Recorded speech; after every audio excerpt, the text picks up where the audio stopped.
keep my orientations and things inside the park, like our endangered species. So big mahalo, thank you everyone for being on trail. We protect more endangered species than any other national park. So this is very much a stay on trail park, but we do have over 30 miles of trail to choose from. So if you need directions or suggestions, please let me know at the Haleakala Visitor Center down the road. We'll be opening that up right after sunrise.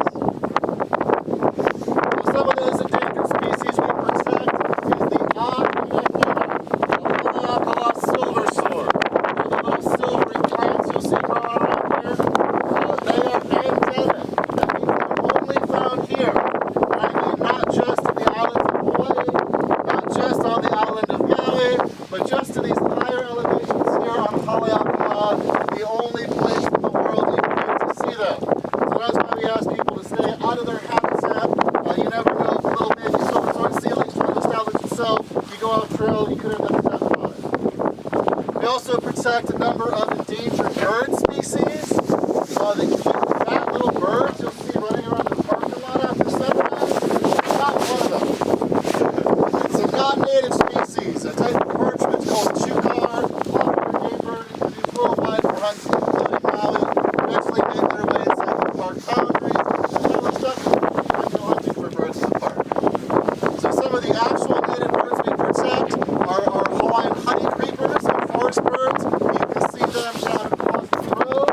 Probably noticed the ANA crossing signs. The ANA is our Hawaiian goose. Down below 8,000 feet is where you're likely to run into one. That's where all the crossing signs are. Anyone remember what the speed limit is for one? 20 to 30 miles an hour, and that is to protect our ground nesting bird species like the nene and the ua'u. It's an endangered seabird. They nest in the crater walls.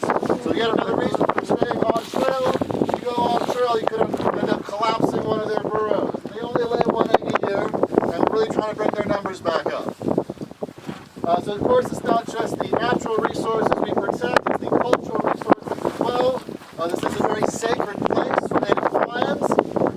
So if there's no Hawaiian cultural practitioners around, what we do to honor the sacredness of this place is we'll do an olu, a Native Hawaiian chant as the sun rises. It's called E Ala E. Now I'm actually going to do that chant down at the Haleakala Visitor Center, just a half a mile down the road, because they're going to open the Visitor Center right after that, right as the sun comes up. So, if you would like to join me, you're welcome. Big parking lot down there. As I'm wrapping up, I will remind you folks, probably question again before I wrap up, here's across the road, half a mile down the road from the Visitor Center. So don't feel like you got to find it in. You can watch the sunrise to be down the road. I will also remind you folks, and this is mostly for those of you in the second and third row behind the wall, and those of you actually standing on the south-facing wall, facing south, I can turn your head to look east, that the summit is not the only place to watch the sunrise, right? Those clouds are 3,000 feet below you, right? So anywhere you can be above the clouds and you're on trail, you can watch the sunrise. So if you want to spread out a little bit, get a little more elbow room, what you folks can do is just walk back down the staircase, walk to the end of the road, just along the edge of the road. Stay on the cinders, but along the edge of the road is fine. Only thing to watch out for is after sunrise, once cars leave here, I open the gates so more cars can drive up. Just watch out for cars coming up the road after sunrise. Mahalo for your attention. Enjoy the day.